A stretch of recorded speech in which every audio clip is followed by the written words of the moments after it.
Recent surveys indicate less than 24% of Americans do not have a will, and the greatest number of people who don't have wills fall within the age brackets of about 30 to 45, which you can imagine those are the people who have the most number of young kids. Estate planning isn't a process that's triggered by a magic number of net worth. It is more a situation of when you have people relying on you, this is when you owe them the duty of care to kind of set out what comes next. Okay, we're back. Saturday State of Mind, but with a twist. We're in this kind of spooky parlor. I think we're loosely calling these episodes where we're joined by you, Liz, Tales from the Crypt, right? Indeed, Tales of the Crypt. Yes, where we talk about all things related to estate planning and what happens either just before or just beyond the grave. I'm a little scared. I think some of the people watching might be a little bit too. Nobody likes thinking about this stuff. Yes. But when we talk about financial planning or just planning in general, it's not just one thing. It's many things coming together. And for us at Arcadia, we try to be the family office for the millionaire next door. So we want people to have a cohesive plan for retirement that's inclusive of great tax work. And then, of course, too, incredible legal work. And that's where you come in. We've been working with attorney Liz Nolin now of Nolin Law for several years. Yeah. You've done my personal estate work, so I can't vouch from you any more strongly than that. And working with you has been incredible because, of course, all the stuff that we do as financial planners really doesn't matter a whole lot unless you've done your work to make sure that what happens at the end of a client's journey is also honored through legacy as the money changes hands. You know, one of the things I often like to remark on is that we've often seen in our own families, right? Somebody dies and then other people just act like animals in the aftermath. Yeah. Nobody likes that. Nobody wants it to happen to them or their kids or with their estate. So that's why we have to educate the people here, Liz. We can do better, can't we? We definitely can. And we can do that with planning. And estate planning is really the creation of a lot of legal documents that are articulating where your assets go while you're alive, while you have lost capacity, and after you die. So those are really the three life thresholds of what I deal with right now while everything's great. And then looking ahead, we start getting uncomfortable into when people are incapacitated, when they're not legally allowed to handle their own affairs anymore.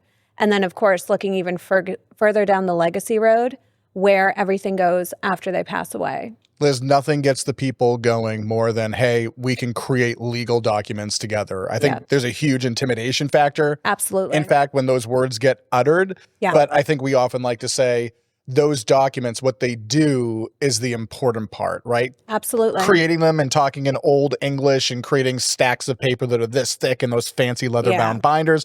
I think that's not the draw. The draw is to make sure that money is used responsibly, right? Yes. Beyond your time here on Earth.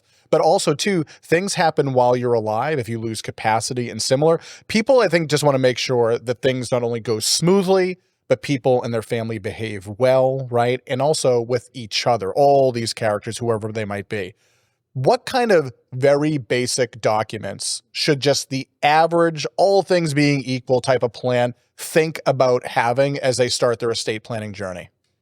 It depends on the client, but really generally, the basic estate planning documents that I would want everyone to create if I had my choice would be a will and a trust, and those two go really closely together.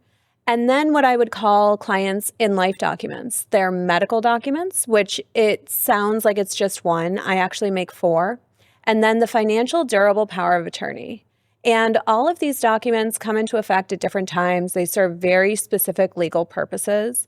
But my role as a lawyer is to know what document does what, but to make it approachable for the clients. Because you're right, this is really intimidating. And dealing with a lawyer generally never makes anything easier. So the most important thing I think for clients to know is just like financial planning requires a whole lot of different algorithms and crazy stuff behind the scenes, estate planning is similar. Like these documents are intense, but the goal is to make it less complicated for people. Get what they want down on paper. It just has to be written really specifically. Yeah, we don't want things to be complicated or difficult or challenging. Exactly. Not while living, certainly not after we're gone. But we also want to protect our families. And how would you say that estate planning at its best, if it's done well, protects people? This could be its very own topic. I could babble on for hours, but at its core, we protect people by giving them guidelines and rules they need to operate by. So it will stop a lot of family infighting. That's what a lot of people are familiar with and what they fear, that maybe their kids' relationships will break down because they've experienced it themselves. So, of course, there's the preservation of the family relationships. That's number one for me. Then also protecting people from themselves. Sometimes if people haven't built their own money, if they're inheriting it, they may not spend it in the wisest way.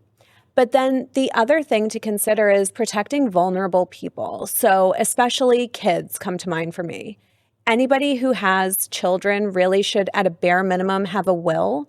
Recent surveys indicate less than 24% of Americans do not have a will. And Wow. the greatest number of people who don't have wills fall within the age brackets of about 30 to 45, which you can imagine those are the people who have the most number of young kids. And so the protection there is just making sure kids have stability. God forbid something happens to their families and their parents.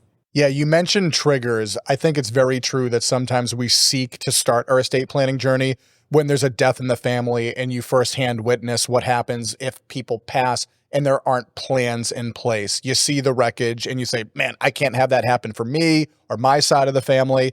But suppose we're talking right now to some people out there that don't have one of those triggering events happening right now in their own lives. They're just sitting there, they're thinking, do I need to get an estate plan? And if so, when should I start? Could you address those people for a second? When should you start your estate planning journey? Or if you maybe already have a plan, when might it need some updating?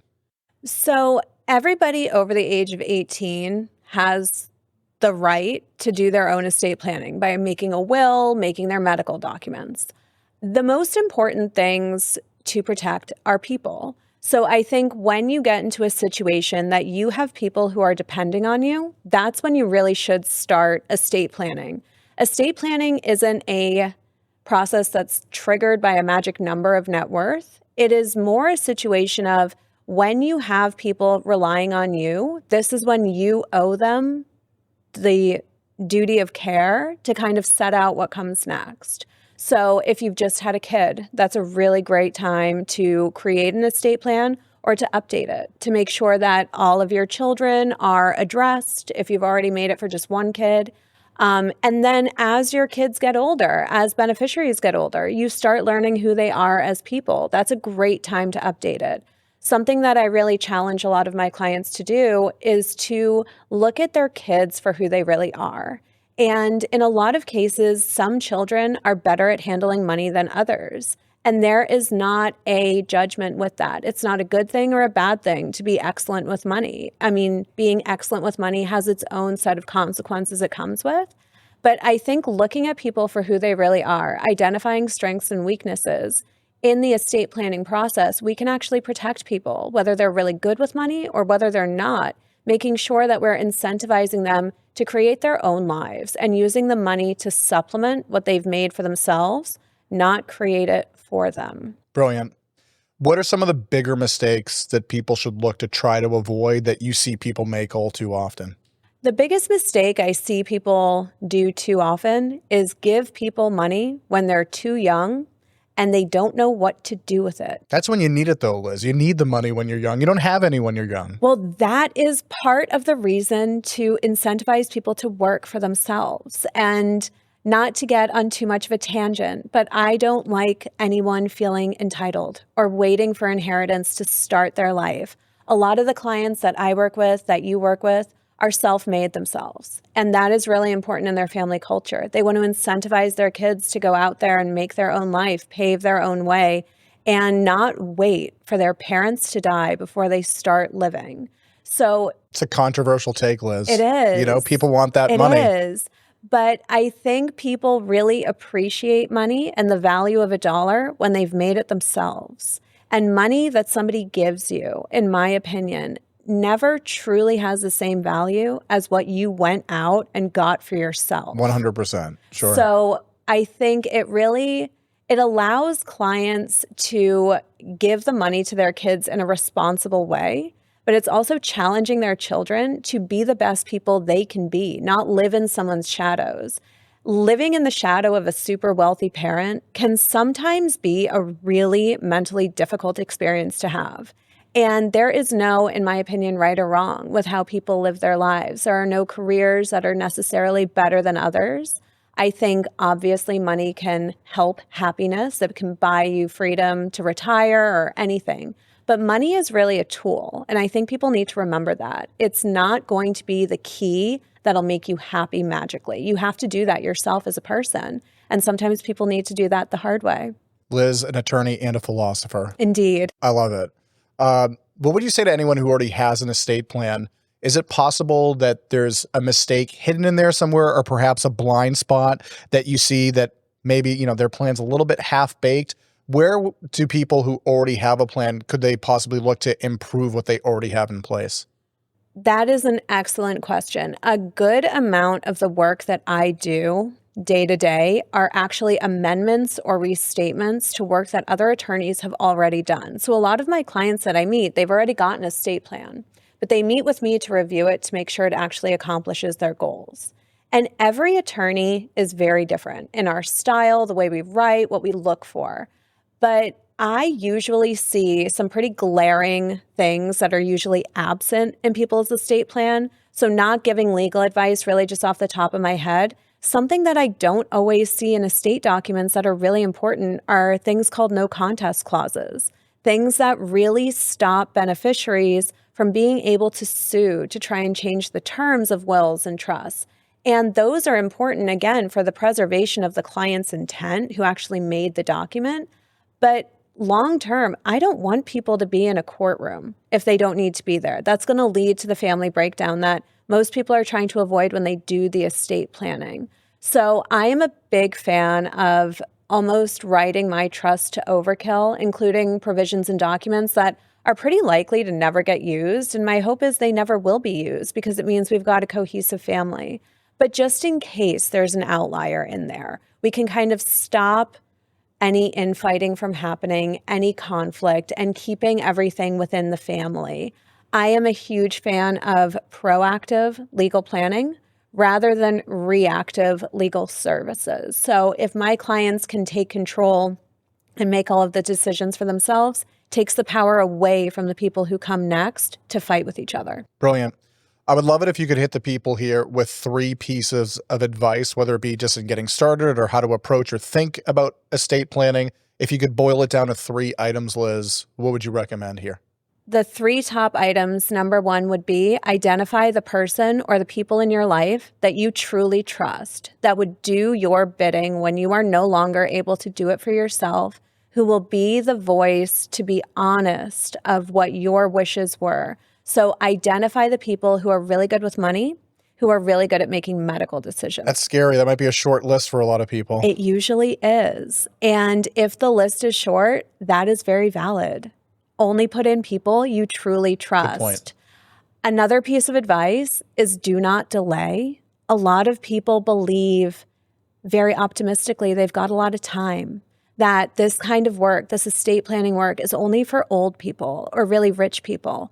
Unfortunately, none of us know when death is going to come for us. So the sooner you can address this, the better. And then also it's in the rearview mirror and it's one less thing you have to be anxious about. Sobering as usual, Liz. Yes. I get it, but you're right. And then the third piece of advice I would give people is to, and this sounds a little weird coming from me, when you're doing it, pick a lawyer you really like. Not every lawyer is going to be the perfect fit for you. So picking an attorney you like and you trust will make this process a lot easier.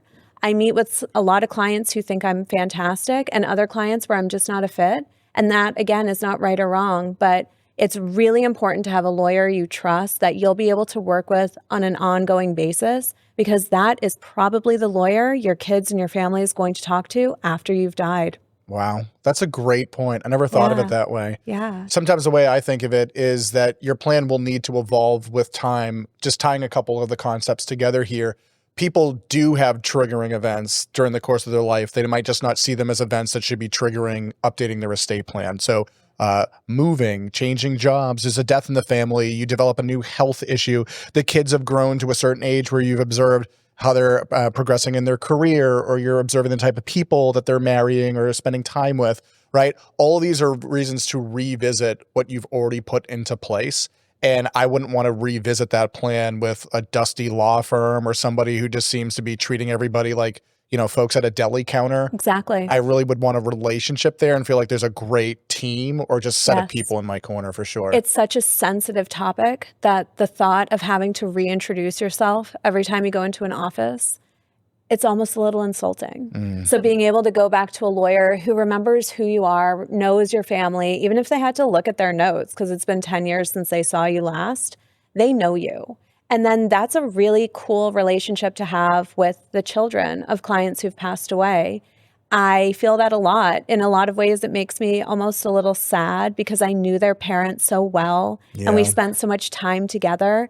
But I knew the parent and now I'm meeting the child. But it's this cool feeling of legacy of I know this family and I'm doing my best to help them.